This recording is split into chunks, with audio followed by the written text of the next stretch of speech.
오늘 은혜 받으실 하나님의 말씀은 구약성경 신명기 19장 1절에서 10절까지 말씀입니다.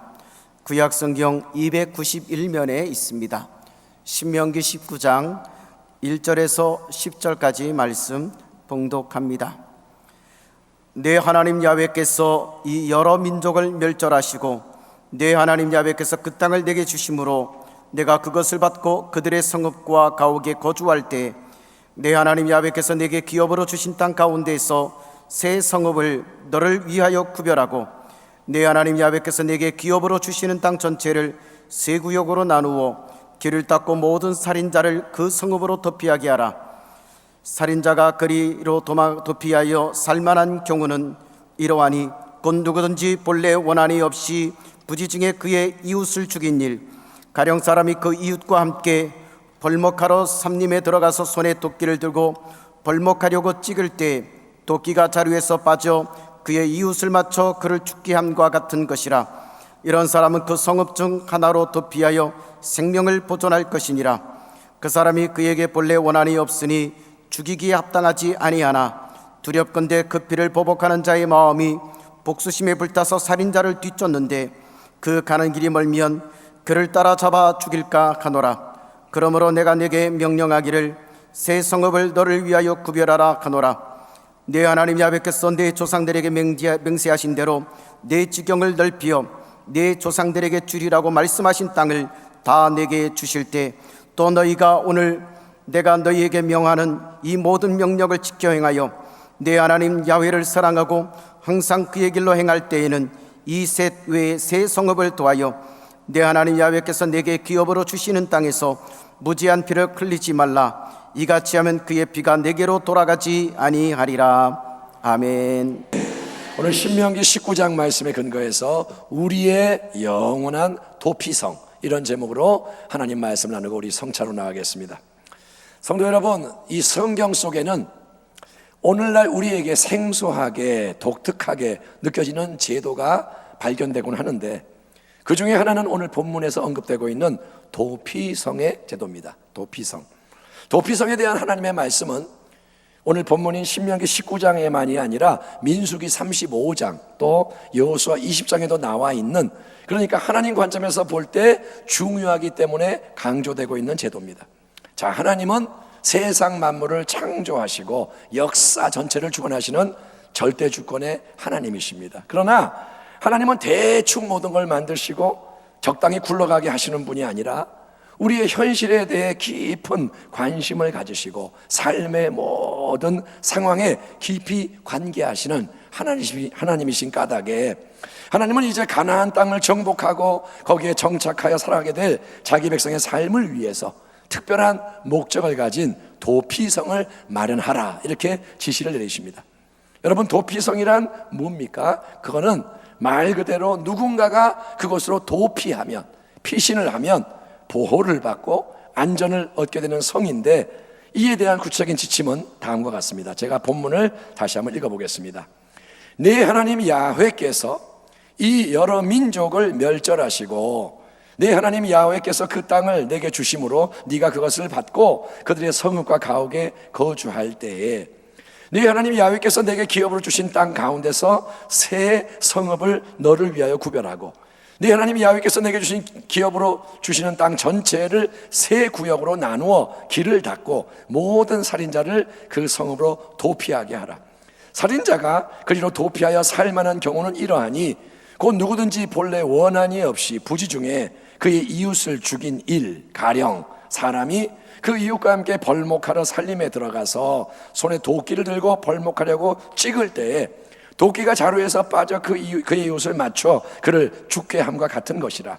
이런 사람은 그 성읍 중 하나로 도피하여 생명을 보존할 것이니라. 그 사람이 그에게 본래 원한이 없으니 죽이기에 합당하지 아니하나 두렵건대 그 피를 보복하는 자의 마음이 복수심에 불타서 살인자를 뒤쫓는데 그 가는 길이 멀면 그를 따라잡아 죽일까 하노라. 그러므로 내가 내게 명령하기를 새 성읍을 너를 위하여 구별하라 하노라.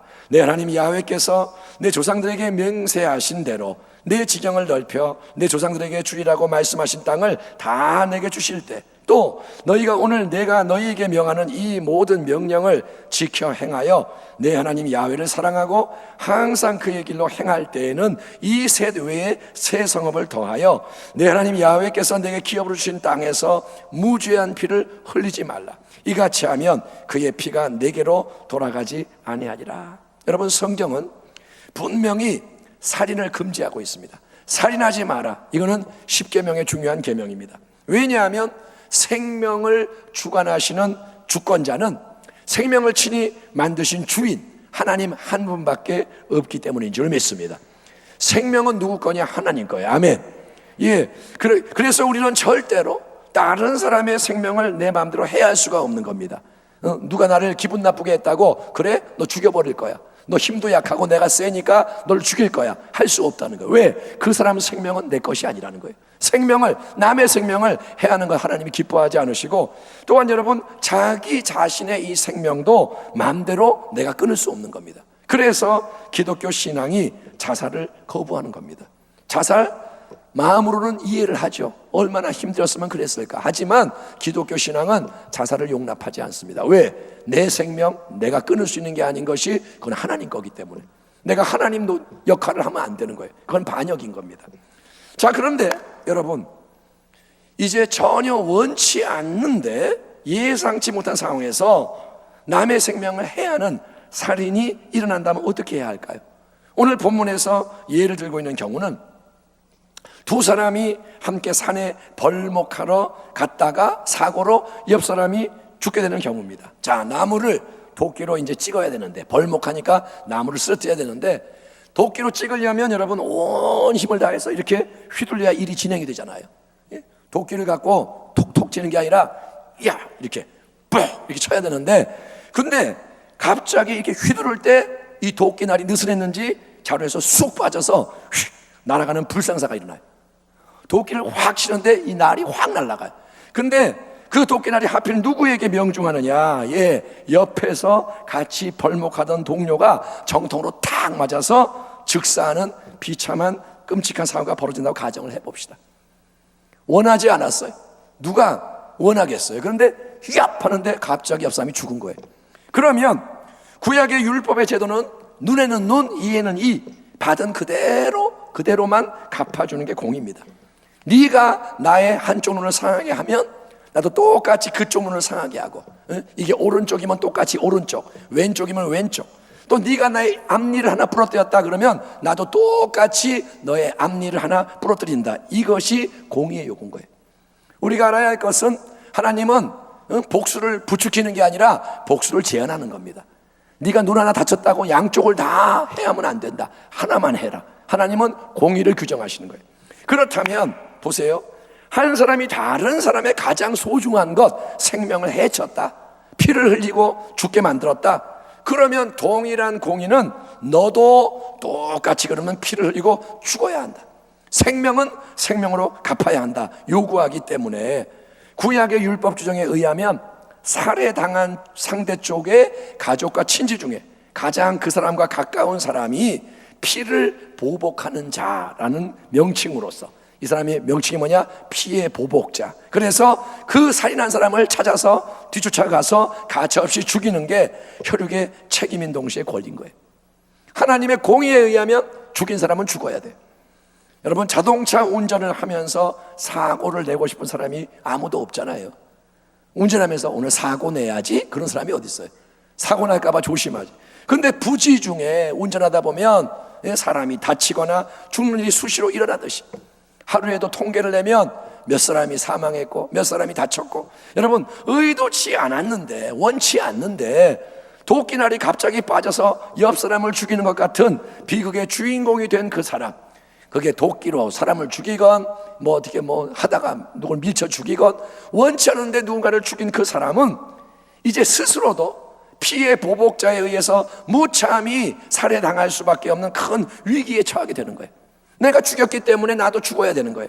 근데 바로 이때 이 불행한 사람이 살 수 있는 유일한 방법은 뭐냐? 그것은 하나님이 예비하신 도피성으로 달려가는 겁니다. 아멘. 아멘. 살려면 어떡하냐? 도피성으로 뛰어가야 되는 거예요. 오늘 본문을 보면 하나님은 이스라엘 백성을 위해서 단 하나의 도피성을 제공하시는 게 아니라 온 그 나라 안에 요단강 동쪽에 3개, 서쪽에 3개, 총 6개의 도피성을 온 그 땅의 동서남북 그다음에 중앙 이렇게 약 32km 거리마다 골고루 지정을 하시는 겁니다. 자, 여기에 도피성 하나, 이쪽에 하나 이름을 주시는 거예요. 여기에 딱딱딱 6개 도피성을 세워라. 그래서 본의 아니게 살인을 한 그 사람이 어디에 있든지, 그 땅 어디에서 그 일이 일어났든지 하루 정도 만에 가장 가까운 도피성을 찾아서 도달할 수 있도록 하나님이 은혜를 베푸시는 거예요. 도피성은 항상 가장 가까운 곳에 있도록 하나님이 만듭니다. 참고로 얘기하자면 모든 도피성을 향한 그 도로는 폭이 14m 이상 되도록 넓게 잘 닦아져 있어야 했고, 길을 넓게 만들어야 되고, 그 다음에 도중에 길을 잃고 헤매지 않도록 곳곳에 도피성, 안내판을 설치해 놓아야 했으며, 멀리서도 잘 발견할 수 있도록 도피성은 항상 상당히 높은 곳에 위치하고 있었다고 합니다. 그러므로 도피성의 목적은 어떻게든지 도피하는 그 사람을 안전하게 보호해주고 살려주는 거예요. 어렵고 길고 험한 어떤 여정을 통과해서 어디 있는지도 모르게 숨겨진 그 도피성 입구까지 겨우 도달한 소수의 정예 멤버만 도피성에 들어갈 수 있는 게 아니라는 거예요. 도피성 가는 길도 좁고 어디든지도 모르고, 그래서 간신히 찾은 몇 사람만이 구원받는 게 아니라는 거예요. 까다로운 시험을 치러서 합격을 한 잘난 사람에게만 도피성 문이 열리는 것도 아닙니다. 여러분, 하나님은 누구든지, 아멘, 누구든지 부지 중에 원치 않는데 다른 사람을 죽이는 가장 큰 죄를 저지르게 되더라도 그가 무서운 피해 보복자에게 정죄당하고 살해당하지 않고 공정한 재판을 통해서 생명이 보호되고 삶이 회복될 수 있도록 놀라운 도피성의 은혜를 베푸시는 겁니다. 그런데 이제 우리에게 중요한 진리는 이 구약의 도피성 제도가 단지 옛날 이스라엘 백성만을 위한 특별한 은혜로 끝나는 게 아니라 하나님이 여러분 온 세상 만민을 위해서 예비하신 새로운 영원한 도피성을 구약의 이 도피성이 예표, 미리 맛보기로 보여주고 있다는 거예요. 이 구약의 도피성은 뭐냐? 하나의 예표, 앞으로 일어나게 될 놀라운 새 일에 대한 상징이라는 겁니다. 아멘. 구약에 성막이 있었죠. 성전이 있었죠. 이게 신약시대 교회의 예표이듯이 신약시대에 하나님이 위대한 그리스도의 교회를 세우려는 예표가 구약의 성막이듯이, 구약의 성막에 뜰이 있고 뭐 성소가 있고 지성소가 있고 거기에 설명이 쫙 나오는 게 다 예수님하고 연결되듯이, 여러분 하나님은 신약시대에 더 크고 더 온전하고 영원한 도피성을 허락해 주시니 그 도피성의 이름이 뭐냐? 바로 우리의 구원자 되시는 예수 그리스도인 것을 믿으시기를 주의 이름으로 축원합니다. 한번 따라합니다. 예수님이 도피성이다. 구약에도 하나님이 은혜로 역사하셨어요. 은혜는 구약에도 있어요. 그래서 자비로운 하나님이 6개의 도피성을 허락하십니다. 하지만 아주 특별한 경우에만 안전과 보호를 제공하는 이 구약의 도피성은 우리가 들었듯이 다른 죄에는 해당이 안 돼. 내가 도둑질하다가 잡혔어요? 도피성 못 가요. 그게 아니라 오직 살인 죄를 저지른 자에게, 그것도 그 살인이 의도적이고 계획된 것이 아니라 부지 중에 실수로 그렇게 다른 사람을 죽인 경우에 한해서만 구원을 받을 수 있는 기회를 제공할 뿐인 겁니다. 도피성은 누구를 위한 거냐? 구약시대에는 부지 중에 실수로 사람을 죽인 자, 그게 딱 유일한 해당자예요. 하지만 우리의 영원한 도피성 되시는 예수 그리스도는 우리 인생의 다양한 인생의 모든 죄와 허물을 대신 짊어지심으로써 우리를 모든 죄의 형벌과 죽음부터 보호하시는 피난처가 되시는 것을 믿으시기 바랍니다. 예수님은 모든 죄에 대한 도피성이 되시는 거예요. 이사야가 말합니다. 그는 실로 우리의 질고를 지고 우리의 슬픔을 당하였거늘 우리는 생각하기를 그는 징벌을 받아 하나님께 맞으며 고난을 당한다 하였노라. 그러나 그가 찔림은 우리의 허물 때문이요 그가 상함은 우리의 죄악 때문이라. 그가 징계를 받음으로 우리는 평화를 누리고, 아멘. 그가 채찍에 맞음으로 우리는 나음을 받았도다. 우리는 다 양 같아서 그릇 행하여 각기 제 길로 갔거늘, 아멘. 우리는 다 어리석은 양 같아. 양은 지 맘대로 가요. 양은 통제받고 안 받고 지 맘대로 막 가요. 그래서 잃어버린 양이 나오는 거예요. 근데 하나님은, 야훼께서는 우리 모두의 죄악을 그에게, 예수님에게 담당시키셨도다. 여러분, 피해 보복자가 도망자를 뒤쫓는 것처럼 살인했다는 소식을 듣고 내 가족이 죽었단 말이야, 내 친족이 죽었단 말이야, 피해 보복자가 눈이 시뻘게 가지고 그 사람 잡으려고 뒤쫓는 것처럼 우리를 도둑질하고 죽이고 멸망시키는데 혈안되어 있는 원수 마귀는 어떻게든지 우리를 해치려고 무섭게 집요하게 우는 사자처럼 달려든다고 성경이 말합니다. 원수 마귀에 대해서 경계해야 돼요. 마귀는 우는 사자같이 달려들어요. 그런데 마귀가 달려드는데 우리의 구원자 되시는 예수님은 우리의 모든 죄를 담당하신 하나님의 어린 양으로서 우리 죄사함의 도피성이 되시는 겁니다. 구약시대처럼 여러분, 지리적으로 어떤 특정한 장소에 위치한 도피성까지 달려가야만 죄사함을 받는 게 아닙니다. 예를 들어서 우리가 이렇게 교회 건물 안에서 드려지는 예배에 참석해야만 죄가 용서되는 게 아니라는 거죠.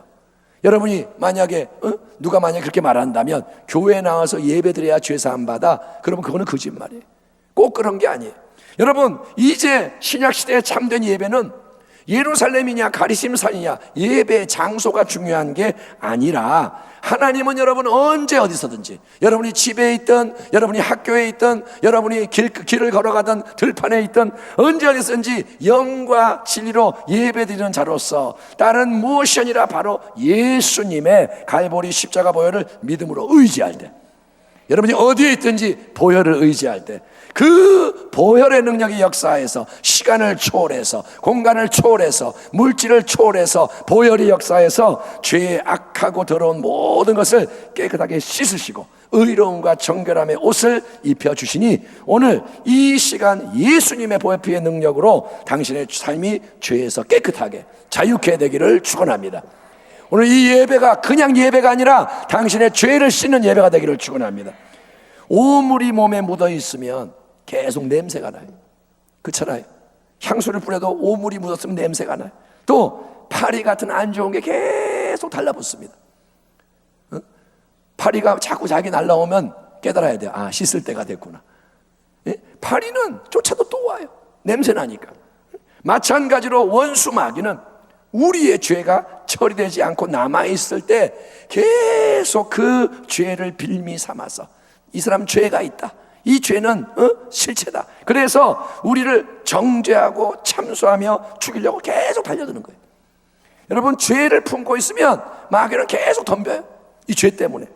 그때 우리는 여러분 주저하지 말고 방황하지 말고 영원한 도피성 되시는 예수님 보혈샘으로 달려나가야 할 줄 믿습니다. 죄가 있고 자꾸 압박이 올 때 어느 거냐, 예수님 보배 샘으로, 보혈 샘으로 달려나가서 보혈을 바르고 보혈을 뿌리고 보혈의 능력 아래 서야 하는 거예요. 아멘. 제일 안전한 곳이 어디냐? 보혈의 능력 아래 쓰는 거예요. 그러면 여러분, 보혈의 능력은 우리의 수많은 죄를, 그 죄가 아무리 오래되고 아무리 깊고 고질적인 것이라 할지라도 깨끗이 씻어 제거해 주시고, 그 결과 저 어둠의 권세는 할렐루야 참소의 힘, 정죄의 힘을 잃어버린 채 떠나가게 되는 것을 믿으시기 바랍니다. 보혈로 씻으면 마귀는 떠나가는 거예요. 주 보혈 아래 거하면 마귀는 건들지 못해요. 여러분에게 보혈의 능력이 역사하기를 축원합니다.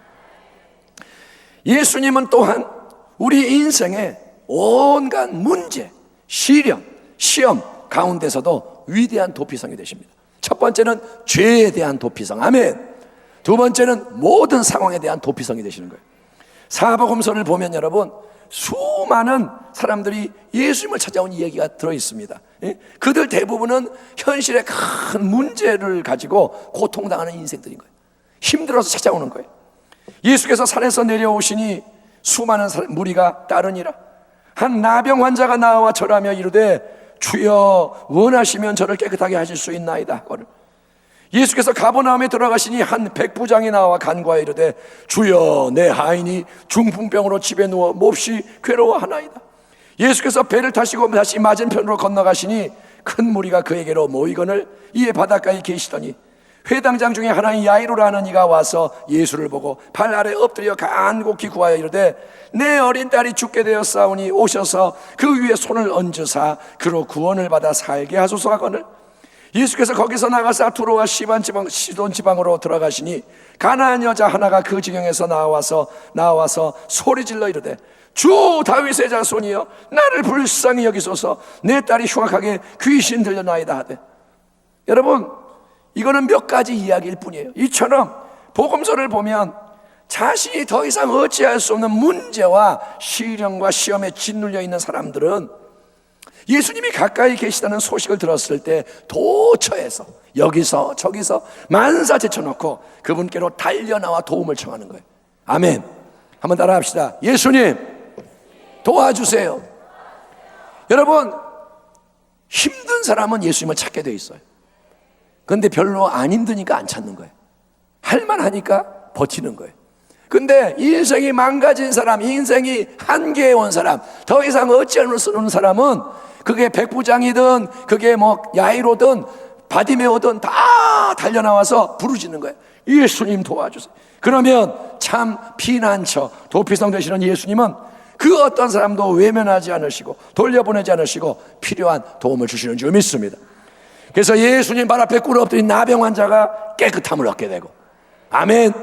나를 깨끗게 하실 수 있습니다. 나음을 입을지어다.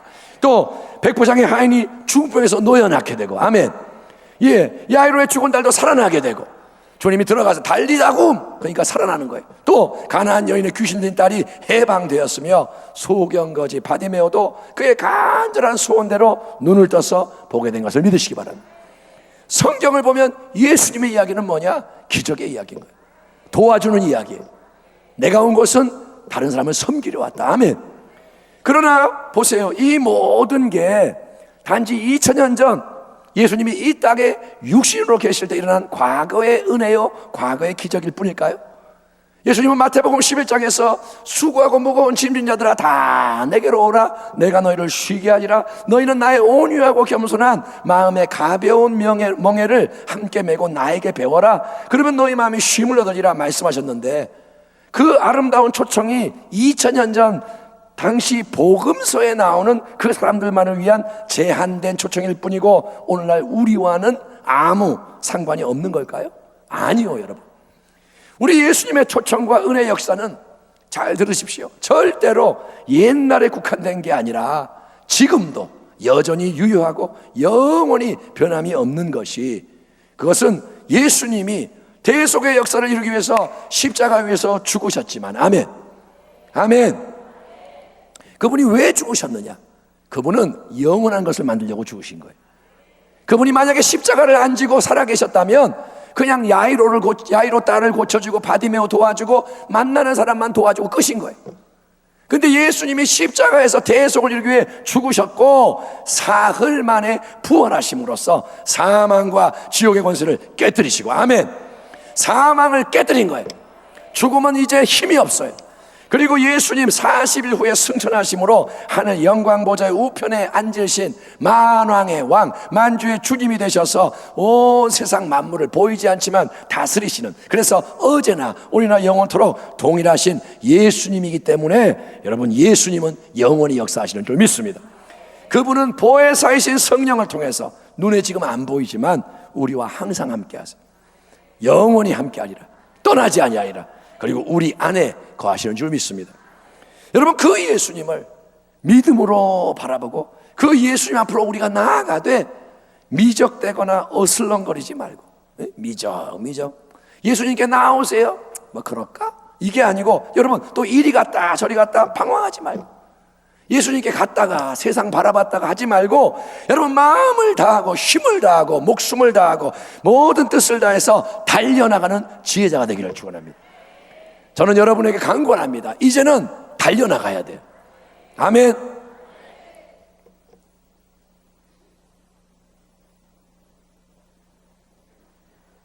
이게 아니고, 아멘. 예. 그거 한번 박수 치는 거예요? 한 번 더 할까요? 여러분, 예수님께 달려나가라는 거예요. 근데 우리는 지금 어떻게 신앙의 길을 걸어가고 있느냐? 한번 생각해 보세요. 나는 지금 어떤 모습인가? 도피성은, 여러분, 도피성은 피해 보복자에게 지금 쫓기는 사람에게 생명을 보호해주는 유일한 소망이 쳤어요. 지금 뒤에 쫓아오고 있어요. 누가? 늑대와 같은, 사자와 같은 피해 보복자가 죽이려고 칼을 들고 죽일 거야 달려오는 거예요. 쫓기는 이 사람, 생명을 보존할 수 있는 유일한 소망의 처소가 도피성인 거예요. 그곳으로 달려가는 그 사람의 절박한 심정과 모습을 생각해 보세요.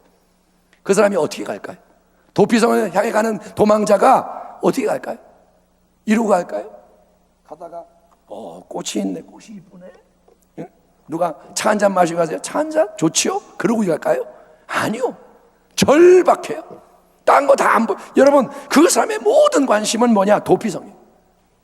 그 사람의 모든 관심은 도피성. 어떻게든 최대한 빨리 거기에 도착해서 목숨을 건지는 게 도피자의 유일한 소원이라는 거예요. 아멘. 바로 그런 열망, 그런 열심으로 예수님 바라보며, 아멘, 그런 열망 열심으로 예수님을 향해 여러분 달려가는 자가 될 때, 그러니까 오직 예수, 항상 예수, 더욱 예수, 끝까지 예수, 예수님을 향해 우리가 그렇게 나아갈 때, 예수님은 성경 이야기 속에만 나오는 옛날에 죽은 예수님이 아니라 지금도 백부장을 만나셨고 바디메오를 만나주셨고 마리아를 만나주시고 똑같이 살아서 역사하시는 주님으로서 당신의 모든 문제, 모든 환난, 시험과 위험의 풍랑으로부터 당신을 구원하시고 안전하게 보호해 주시는 도피성이 되어줄 줄 믿습니다.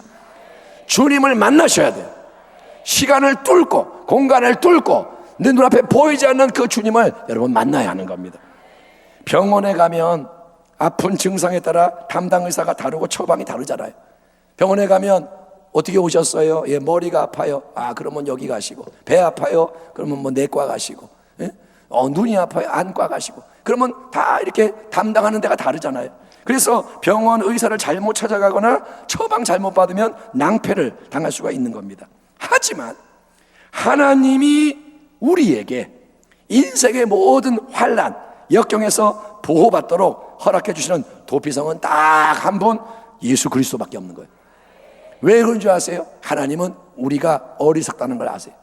만약에 하나님이 복잡하게, 야, 이 문제는 미가엘하고 상의하고, 이거는 가브리엘 선사장을 만나야 되고, 이거는 네가 이렇게 하고, 막 우리에게 수만 가지 길을 만들어 주시면 우리는 답을 몰라요.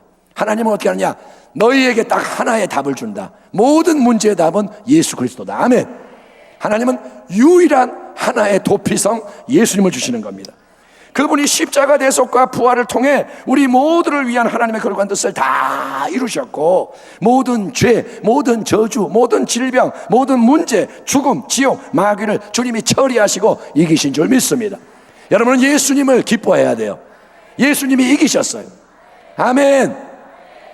축구를 하는데 우리 팀은 잘 못하는데 메시가 우리 편에 온 거예요. 그럼 기뻐하겠어요? 안 기뻐하겠어요? 메시 누군지 알죠? 축구 잘하는 사람. 잘 모르나요? 그러면 손흥민이 올까요? 그러니까 축구 선수 잘하는 사람이 우리 편에 오면 우리 와 이렇게 할 거 아니에요. 신난다, 우리가 이겼다, 그거예요. 아멘. 예수님이 함께 하시는 거예요. 그렇기 때문에 당신이 과거에 어떤 일을 겪었든, 인생에 어떤 상처가 있든, 여러분 지금 현재 상황이 어떠하든, 세상 모든 사람이 지금 어떤 안 좋은 말을 하고 있고 어떤 암울한 미래의 전망이 펼쳐지든 그 모든 것과 상관이 없이 당신이 예수님을 구원의 도피성으로 삼고 그분 안으로 더 힘써 깊이 들어가면, 아멘, 뭐가 와도 상관없어요. 오직 답은 예수님. 거기에 깊이 들어가면 마치 태풍이 휘몰아치는 바다의 표면은 모든 게 요동하고 난리 법석이지만 바다 깊은 곳 100m, 200m, 300m 깊은 곳은 모든 게 항상 잔잔하고 고요하듯이, 또 먹구름 아래 놓여있는 이 지상은 어둡고 답답하고 비가 내리고 난리지만 비행기 타고 그 먹구름을 뚫고 높이 하늘 위로 올라가면 찬란한 태양이 항상 빛나고 있듯이, 문제와 고난 때문에 예수님부터 멀어지는 게 아니라 오히려 예수님께, 도피성에게 더 가까이 나아가는 성도에게는 주 안에 있는 나에게 딴 근심이 있으랴, 십자가 밑에 나아가 내 짐을 풀었네, 평안의 찬송이 넘쳐나게 되고, 그 속에서 예수님이 기뻐하시고 영광 받으시는 믿음의 새 역사가 일어나게 될 줄 믿습니다. 성경은 말합니다. 하나님은 우리의 피난처시요 힘이시니 환난 중에 만날 큰 도움이시라. 그러므로 땅이 변하든지 산이 흔들려 바다 가운데 빠지든지 바닷물이 솟아나고 뛰놀든지 그것이 넘침으로 산이 흔들릴지라도 우리는 두려워하지 아니하리로다. 그러므로 우리에게 큰 대제사장이 계시니 승천하시니 곧 하나님의 아들 예수시라. 우리가 믿는 도리를 굳게 잡을지어다. 우리에게 있는 대제사장은, 당신의 대제사장은 우리의 연약함을 동정하지 못하실 리가 아니요 모든 일에 우리와 똑같이 시험을 받으시니로되 죄는 없으시니라. 그러므로 성도 여러분, 우리는 긍휼하심을 받고 때를 따라 돕는 은혜를 얻기 위하여 은혜의 보좌 앞에 담대히 나아갈 것이니라. 여러분, 도피성 예수 앞으로 나가기를 축원합니다. 은혜의 보좌 앞에 나가기를 축원합니다. 오늘 우리 주 예수님은 우리 인생의 영원한 도피성으로서 말씀과 함께 성찬을 통해 우리를 새롭게 만나주기 원하세요. 지금 여러분은 말씀을 통해 예수를 만나고 이제 성찬도 예수님이 만나는 자리. 눈에 보이지 않는 주님이잖아요. 눈에 안 보여요. 주님 어디 계세요? 안 보여요. 그 주님을 하나님은 새 언약을 확증하시는 성찬의 떡과 포도주를 통해서 우리가 오감으로 대면하게 하시는 거예요. 우리는 이제 보고 듣고 만지고 먹고 냄새 맡고, 여러분 예수님이 얼마나 가까이 와 계신지를 깨닫길 바랍니다. 성찬을 대할 때 주님이 함께 하시는 거예요. 주님이 보여주시는 거예요. 얘야, 내가 네 옆에 있다. 네 앞에 와 있다. 여기에 준비되어 있다. 내가 너에게 다가간다. 네 앞에 있다. 네 안으로 들어간다. 너 속에서 내가 생명의 양식이 된다. 아멘. 주님이 그걸 보여주시는 거예요. 여러분, 그분은 정말 좋으신 분이, 당신을 너무 사랑하셔서 인내하시면서 계속 만나려고 애를 쓰시는 거예요. 그분을 믿음으로 붙잡으시기 바랍니다. 또 그분께 성령 안에서 붙잡힘 당하기 바랍니다. 그래서 영원한 참 도피성이신 예수님 안에 예비되어 있는 하나님의 모든 은혜가 당신의 삶 전체에 넘쳐나고 당신과 주변의 모든 사람이 끝까지 승리하며 선한 열매를 풍성히 맺게 되기를 주의 이름으로 축원합니다. 기도하겠습니다. 하나님 아버지 감사합니다. 우리에게 피난처 도피성이 있으니 예수 그리스도가 우리의 영원한 도피성임을 알게 하여 주옵소서. 모든 상황 속에서 주님을 바라보고 주님 안에 거할 때 모든 해답이 주로부터 임하는 것을 알게 하여 주시고, 오늘 이 시간 죄에서 자유함을 얻고 문제에서 노임받게 하시고 운명이 바뀌고 모든 새 일들이 예수 그리스도의 영광을 위해 시작되게 하여 주시옵소서. 성찬으로 나아가는 우리들을 축복하시옵소서. 예수님의 이름으로 감사하며 기도하옵나이다. 아멘.